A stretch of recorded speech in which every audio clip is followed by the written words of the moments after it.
Lafayette. Presidente, eu quero primeiro aqui dar graças a Deus, aleluia, que nós finalmente estamos votando essa matéria, colocando um freio nos abusos do Supremo Tribunal Federal e começando no passo de fazer com que um ministro do Supremo não seja mais poderoso do que chefe de poder. Hoje, o ministro do Supremo Tribunal Federal dá uma decisão liminar, monocrática, concede uma liminar e passa por cima. Já teve até afastamento de presidente de poder. Por falar em presidente de poder, um ministro do Supremo já monocraticamente afastou o presidente do Poder Legislativo.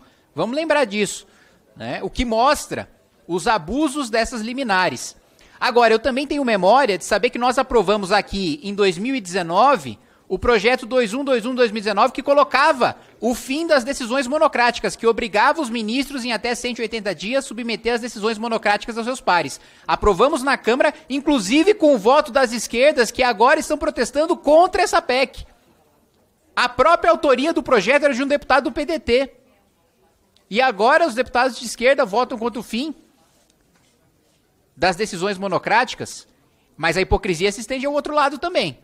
Nós aprovamos o fim das monocráticas na Câmara dos Deputados, nós aprovamos no Senado, e o presidente da República vetou, o presidente Jair Bolsonaro vetou o fim das decisões monocráticas. Porque, na época, no Supremo Tribunal Federal, tramitava a denúncia contra o senador Flávio Bolsonaro, e o presidente do Supremo era o ministro Dias Toffoli. E a pedido do ministro Dias Toffoli, o presidente Jair Bolsonaro vetou o fim das decisões monocráticas. Nós não precisaríamos estar passando por todo esse tempo com abusos do Supremo Tribunal Federal com decisões monocráticas. E esses abusos atropelam todos os poderes. E não só os poderes, mas os cidadãos. Uma das decisões mais importantes, uma escolha da sociedade sobre moralidade, sobre criminalidade, que é a decisão sobre o aborto, o Supremo Tribunal Federal, vamos lembrar, na gestão passada, quis colocar em pauta a legalização do aborto até a 12ª semana de gestação, como se parlamento fosse, como se coubesse a legitimidade democrática aos ministros do Supremo Tribunal Federal definir o que é crime e o que não é. Não, a competência é nossa. Nós definimos o que é crime e o que não é crime.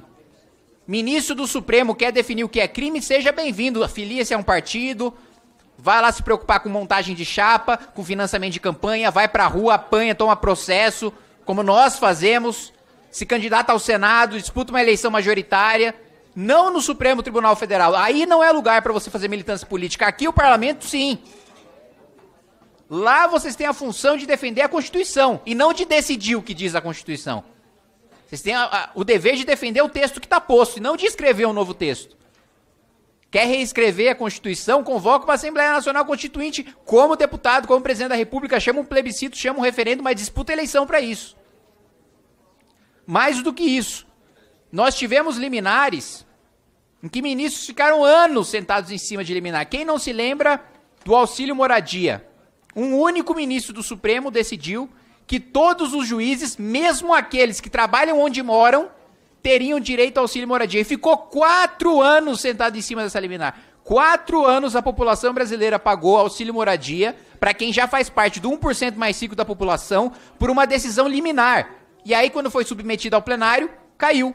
Ou seja, o Supremo Tribunal Federal era contra o auxílio moradia para todos os juízes. Mas um único ministro fez a sua vontade prevalecer durante 4 anos com uma decisão liminar, com uma decisão monocrática.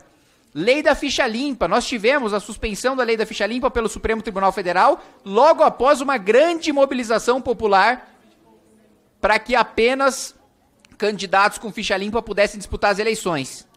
O Supremo suspendeu e veja só quem se beneficiou. Gente do PT, gente do PSB, Paulo Rocha, que renunciou ao mandato de deputado em 2005, no escândalo do Mensalão, e se beneficiou da suspensão da lei da ficha limpa, pôde disputar a eleição e assumiu o mandato, se elegeu senador. João Capiberibe, do PSB, ex-governador, também ficha suja, por uma suspensão, por uma liminar monocrática do Supremo Tribunal Federal, também pôde disputar a eleição e assumiu o cargo. Depois, quando a lei da ficha limpa foi julgada no seu mérito pelo Supremo Tribunal Federal, o Supremo decidiu pela constitucionalidade, ou seja, um ministro permitiu que isso acontecesse, eles disputassem eleições, mesmo tendo ficha suja. Código Florestal, 5 anos 5 anos o ministro sentou em cima do liminar sobre o Código Florestal, quando foi para o plenário do Supremo Tribunal Federal, derrubado. Então já passou da hora da gente coibir esses abusos. E esse é só um dos vários abusos cometidos pelo Supremo Tribunal Federal. Que, aliás, assusta a inércia do Senado. Muitas pessoas me cobram, mas e aí, vai fazer o que em relação ao Supremo Tribunal Federal? Eu falo, não sou senador. E os nossos senadores parecem ou não saber que são senadores ou preferir não ser. Preferir não exercer o mandato. Porque quando eu xingo um deputado, eu estou xingando um deputado e estou cometendo um crime de injúria, vou ter que pagar uma indenização para o deputado. Quando eu xingo o presidente da República, eu estou xingando o presidente da República, vou responder por crime contra a honra do presidente, vou ter que indenizar o presidente. Quando eu critico, nem xingo, critico um ministro do Supremo Tribunal Federal, eu respondo por atentado contra o Estado Democrático de Direito. Mas peraí, quando eu critico um deputado, eu não estou atentando contra o Congresso Nacional. Quando eu critico o presidente da República, eu não estou defendendo a abolição da instituição Presidência da República. Agora, quando eu critico o ministro do Supremo, quer dizer que eu quero fechar o Supremo? Os ministros estão confundindo as suas pessoas físicas com o próprio Estado de Direito, como se a democracia fossem eles. Como se eles fossem incriticáveis.